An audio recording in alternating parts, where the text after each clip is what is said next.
تو آپ سے ایک تو اللہ کا شکر ادا کیا کریں کہ آپ کو یہ ماحول ملا ہوا ہے، آپ کو ماں باپ کا بھی پتہ ہے اور اپنے دادا کا نانا کا بھی پتہ ہے، دادی نانی کا بھی پتہ ہے، ان رشتوں کا تقدس بھی آپ جانتے ہیں، بھائی بہن اس کی تمیز ہے آپ کو، استاد کا ادب احترام، کسی بھی بڑے کا ادب اور احترام کوئی بھی ہو،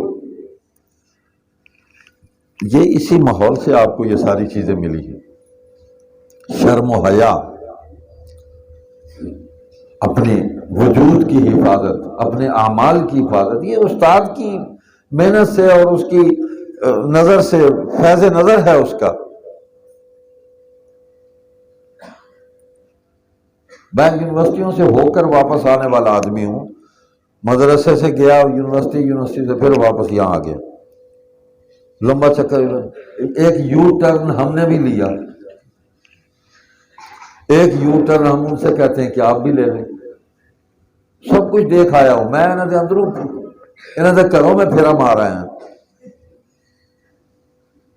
سارا کچھ دیکھ آیا، جنہیں کے پاک باز ہے نا سامنے آن، واللہ العظیم یہ میرے ساتھ بیٹھے ہیں حضرت، آپ اندازہ نہیں کر سکتے، ہم جن استادوں سے ہم نے پڑھا ہے ہم ان کے کردار کی قسم کھا سکتے ہیں، اور اللہ کے سامنے ہم احانت نہیں ہوں گے، اس میں کردار کی قسم کھا سکتے ہیں۔ ہم بالکل مطلب لڑکپن تھا ہمارا ان کے سامنے بیٹھے، لیکن ہم نے ان کی نظروں میں جو شرم اور جو حیا دیکھی، بھرپور جوانی تھی ہمارے اساتذہ کی، اللہ اکبر، جو شرم، جو حیا، جو تقوی، جو کردار کی پاکیزگی جو ہم نے ان میں دیکھی، وہ ہم نے دوسری طرف نہیں دیکھی، وہ اسی ماحول کی برکت سے پیدا ہو سکتی ہے جو اس ماحول میں رہے گا۔ کمال ہے، ہم نے ان کو نمازیں پڑھتے دیکھا، ان کی نقل کرتے تھے کہ ایسے نماز پڑھتے ہیں، بالکل صحیح طریقے سے نماز ادا کرتے تھے حضرت حافظ جی رحمۃ اللہ علیہ، حافظ عبدالرحیم، پھر حضرت قاری رحیم بخش ملتانی رحمۃ اللہ علیہ، پانی پتی رحمۃ اللہ علیہ، ان کو دیکھتے تھے، سنت کے مطابق اعمال، اس کی معمولی برکت ہے۔ تو اپنی تہذیب جو ہے نا، اس پر فخر کے ساتھ قائم رہنا، دوسری تہذیب کو دیکھ کر کہیں اپنی اوقات نہ بھول جانا۔ یہ ہم دیکھتے ہیں مدرسے میں باہر نکلنا، ٹوپی لا کے بوجھ پا کے نال ہی چھوڑا جائے، یہ کام ٹھیک نہیں ہے۔ جو مرضی کر لے تو مولوی کہنا ہے، واپس تو مسجد ہی آنا نا۔ اسی طرح جائیں، ہم کالج میں گئے ہیں، ہم اسی شکل و صورت میں گئے ہیں، وہ غلط کر کے ویکھے کی تھی، گھر پورا کرتے تیری دعا نہ فارغ کرتا ہے، کیونکہ سمجھا مولوی گل نہیں کر سکتے، تو سر اونچا کر کے چلے، آپ کے پاس وہ نعمت ہے جو نہیں ہے ان کے پاس۔ نعرہ تکبیر، نعرہ رسالت، نعرہ ختم نبوت، آپ یقین فرمائیں، جو نعمت آپ کے پاس ہے ان کے پاس نہیں، اللہ تعالیٰ نے اس پر بھی ہمیں خبردار کیا۔ اعوذ باللہ من الشیطان الرجیم، لا یغرنک تقلب الذین کفروا فی البلاد، متاع قلیل ثم مأواہم جہنم۔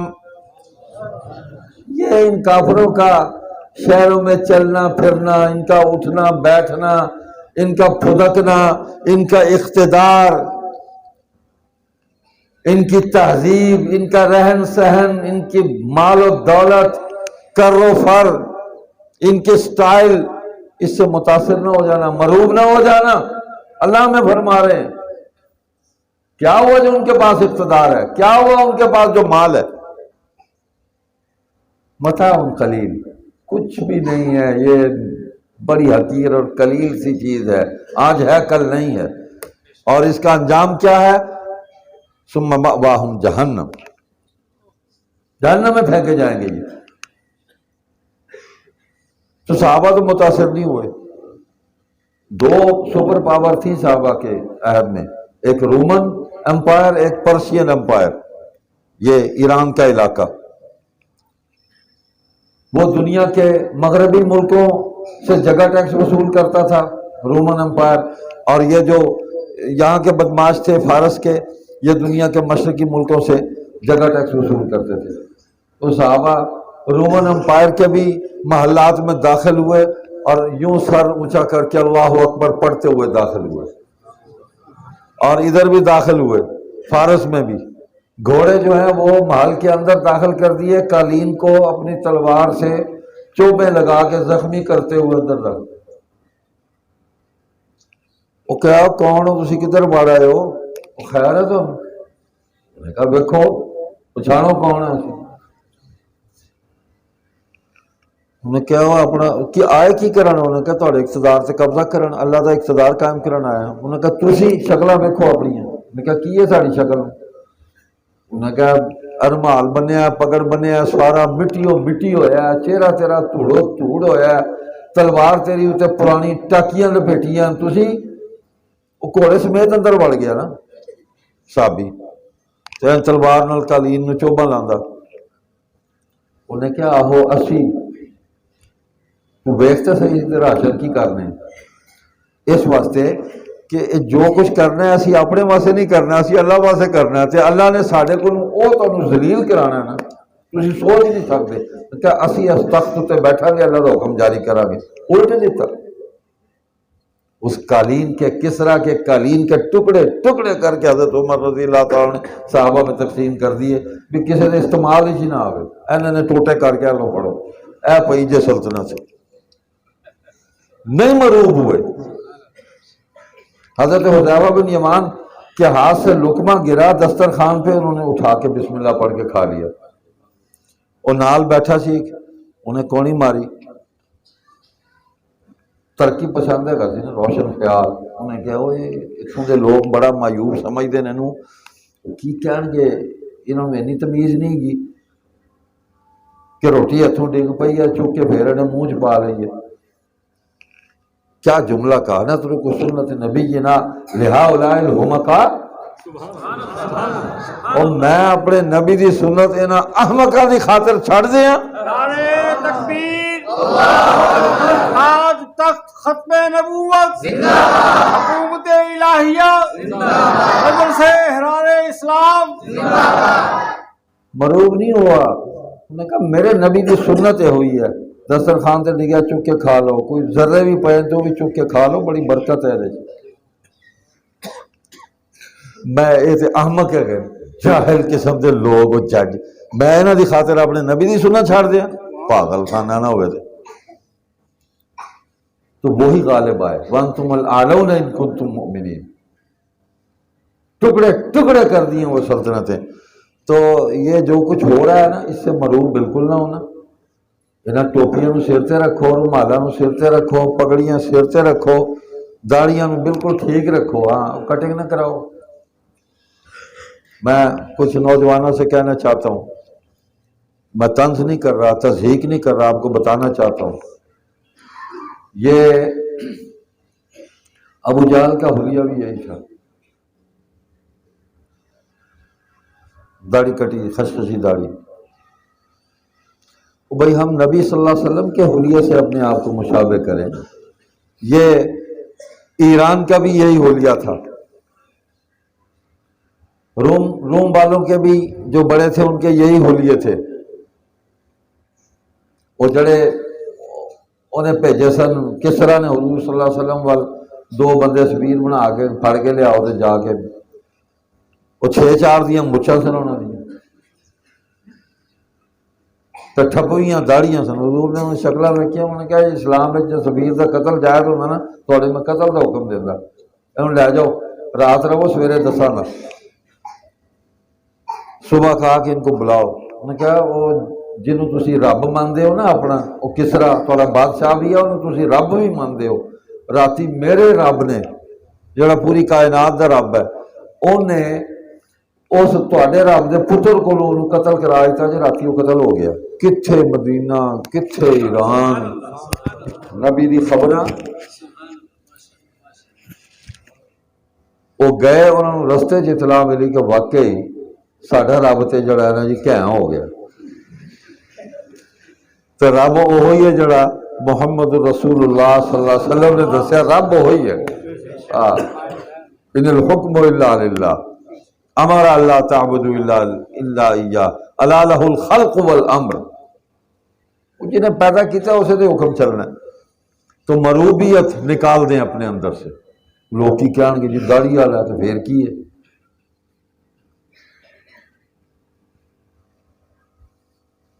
اب مسجد ہے، میں وہ بات کر نہیں سکتا۔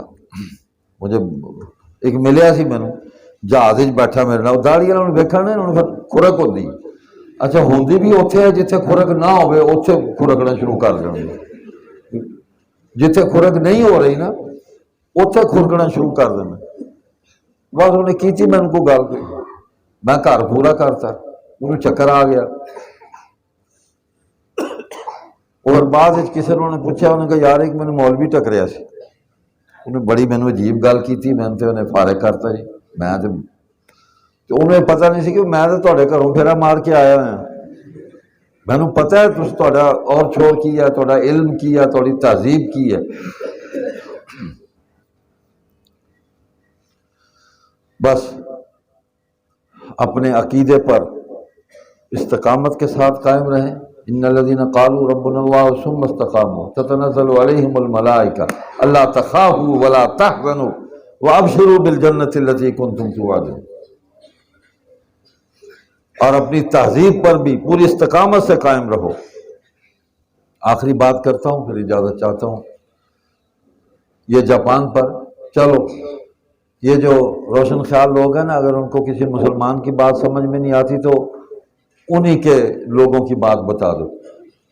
اب امریکہ نے حملہ کیا، ایٹم بم پھینکا، ملک سارا تباہ کر دیا، ہیروشیما ناگاساکی، استغفر اللہ، لاکھوں انسانوں کا قاتل جو انسانی حقوق کا علمبردار ہے۔ کمال نہیں ہے؟ تو جب وہ وہاں آیا نا تو جاپان میں جو بادشاہ تھا نا، وہ بادشاہ بھی تھا، یہاں بدھسٹ ہیں زیادہ، بدھ مذہب چین میں، جاپان میں، یہ علاقے جو ہیں بدھسٹ لوگوں کے علاقے، تو وہ بادشاہ کو خدا بھی مانتے تھے۔ تو بادشاہ نے امریکی فوجیوں سے کہا کہ بات یہ ہے، آپ آ گئے ہیں، ہمارے ملک پر قبضہ کر لیا، میری دو درخواستیں ہیں۔ ایک شکست خوردہ بادشاہ کی حیثیت سے آپ کی مہربانی ہے قبول کر لیں۔ تو فاتح تھا نا، نشہ تھا، انہوں نے کہا جی کیا ہے؟ اس نے کہا ایک ہماری زبان کو نہ چھیڑو، ایک ہماری تہذیب کو نہ چھیڑو، باقی ملک تمہارا ہے، مال تمہارا ہے، جو مرضی کرتے رہو۔ اس کو سمجھ نہیں آئی یہ بات، انہوں نے کہا ٹھیک، لیکن ہماری زبان ہے، ہم آپس میں ایک دوسرے کے ساتھ جو بات کریں گے، ظاہر بات ہے اور کوئی ذریعہ نہیں ہے، تو ہماری زبان کو ختم نہ کریں، ہماری تہذیب ہے، کلچر ہے، ہمارا خاندانی نظام، اسی میں سب کچھ تھا۔ ان کی زبان میں کے اندر سب کچھ تھا، ان کی تہذیب کے اندر سب کچھ تھا، ان کی قدریں تھیں، خاندانی نظام تھا، ان کا مذہب تھا، سب کچھ اسی میں تھا، بچا گئے۔ اور آج وہ وقت آیا کہ امریکن پریزیڈنٹ جو بش، اس کو وہاں ہارٹ اٹیک ہوا جب وہ جاپان میں گیا، اور ہیروشیما والی جگہ پہ جہاں تباہی ہوئی، بم گرا تھا، انہوں نے بڑے سارے بورڈ لگائے ہوئے ہیں چاروں طرف کہ یہ وہ جگہ ہے جہاں امریکہ نے فلاں تاریخ اور فلاں سن کو ایٹم بم مار کے اتنے لاکھ انسانوں کو قتل کیا تھا۔ اور انہوں نے لکھا کہ اپنی شکست کو ہمیشہ یاد رکھنا، اپنی قوم کو پیغام یہ دیا، اپنی شکست کو ہمیشہ یاد رکھنا۔ جو قوم شکست کو یاد رکھتی ہے وہ قوم فاتح ہوتی ہے۔ یہ ہمارے مومن بھائیوں نے اپنے نقصان کو یاد رکھا تھا، لیکن اس نقصان کے ازالے کے لیے اللہ کے سامنے سجدہ ریز تھے، امریکہ کے سامنے نہیں، روس کے سامنے نہیں۔ رات ان کی مسلح پہ گزرتی تھی، مسلح نہیں ہے تو کچی زمین پر گزرتی تھی، ان کے ماتھے پر مٹی لگی ہوتی تھی، وہ گواہی دے گی مٹی، وہی تو کام آئی ہے۔ وہ آہ سحر گاہی وہی کام آئی ہے۔ 2 وزارتوں کی انہوں نے وہ فیس بک اکاؤنٹ بند کر دیے، ہمارے مومن بھائیوں کے 2 وزارتوں کے، وزارت خارجہ اور داخلہ کے فیس بک اکاؤنٹ بند کر دیے۔ انہوں نے پورے ملک کی جو فیس بک بند کر دی، انہوں نے کہا چل دوڑ چک بستر ہے تو چل دفاع ہو، کک آؤٹ۔ فیس بک ہی بند کر دی کہ کیا اس کے بغیر زندگی نہیں گزر سکتی؟ اگر چائنا میں بند ہے تو یہاں کیوں بند نہیں؟ بند کر دی۔ انہوں نے کہا جا تجھے 2 اکاؤنٹ بند کیتے ہیں، سارے ملک کے نظام ہی ختم، چلو۔ ہم نے جن چیزوں کو اپنی مجبوری بنا لیا ہے، خام خواہ اپنی زندگی کا حصہ بنا لیا، پارٹ آف لائف نہیں ہے یہ۔ آپ اس فارغ وقت میں قرآن کریم کا مطالعہ کریں، سیرت طیبہ کا مطالعہ کریں، حدیث پاک کا مطالعہ کریں، کسی نیک آدمی کی مجلس میں بیٹھ جائیں، کوئی اچھی بات سنا دے گا، سمجھا دے گا آپ کو، یہ صحبت ہی تو ہے۔ تو بس بھائی الٹی سیدھی باتیں تھیں، خطیب مقرر تو میں ہوں نہیں، بس ایسے ہی آپ سے یہ ایک مکالمہ سا ہو گیا۔ اللہ تعالیٰ آپ کو جزائے خیر دے، اتنی دیر میری باتیں سن لی آپ نے، تو ان مسجدوں کو آباد رکھیں، مدرسوں کو آباد رکھیں اور ان سے تعاون جاری رکھیں۔ یہ سب یہ جتنے بھی ہیں ہماری بقا کے یہی مراکز ہیں، یہ نہیں ہے تو ہم نہیں ہیں، بس ان کو بچائیں، اسی میں سب کچھ بچ جائے گا۔ اور ہماری بڑی مختصر سی جماعت ہے، 92 سال ہو گئے اس کو، مجلس احرار اسلام کو، تو انگریز سے بھی لڑے، الیکشن بھی لڑے 1936 کا 46 کا، اور پھر انگریز کے کھڑے کیے ہوئے فتنوں سے بھی لڑے۔ قادیانیہ سب سے بڑا فتنہ تھا، امیر شریف سید اللہ شاہ بخاری رحمۃ اللہ علیہ پورے ہندوستان کے علماء مشائخ کو جمع کر کے قادیان کے محاذ پہ لا کے کھڑا کر دیا ہوا، داخل ہو گئے قادیان میں۔ تو آج تک وہ دعوت، وہ کام چلا آ رہا ہے الحمدللہ۔ تو ایک ہوتا ہے تحریکی ماحول جس میں مزاحمت ہوتی ہے، لوگوں کے جذبات کو بلند کرنا ہوتا ہے، غلط اقدامات کا راستہ روکنا ہوتا ہے۔ تو تحریکی دور الحمدللہ کامیابی سے گزارا ہے، ہمارے اکابر نے بڑی قربانی دی، سب نے جانی قربانی بھی دی، مالی بھی اور وقت کی بھی، اور اس کا نتیجہ بھی لے لیا کہ وہ قانون پاس ہوا جن الفاظ کو بولنے کے جرم میں ہمارے بزرگ قیدیں کاٹتے رہے، کیا آپ نے ان کو کافر کہہ دیا؟ تو آج وہ قانون آئین کے اندر موجود ہے کہ قادیانی جو ہیں یہ غیر مسلم اقلیت ہے، یہ قربانی کے نتیجے میں ہوا۔ تو اب اگلا کام جو ہے، اس کے بعد کام ختم نہیں ہوا، جب تک فتنہ موجود ہے کام جاری رہے گا۔ دین کا کام تو ہمیشہ رہنا ہے، وہ ان کو دین کی دعوت ہے، یہ بھی تو آخر ایک کام ہے نا، یہ کس نے کرنا ہے؟ ہم نے کرنا ہے، مسلمانوں نے کرنا ہے۔ تو اللہ کا فضل و کرم سے اس طرف ہماری جماعت نے خاصا رخ کیا اور توجہ کی، اور اللہ پاک نے بڑی نصرت کی۔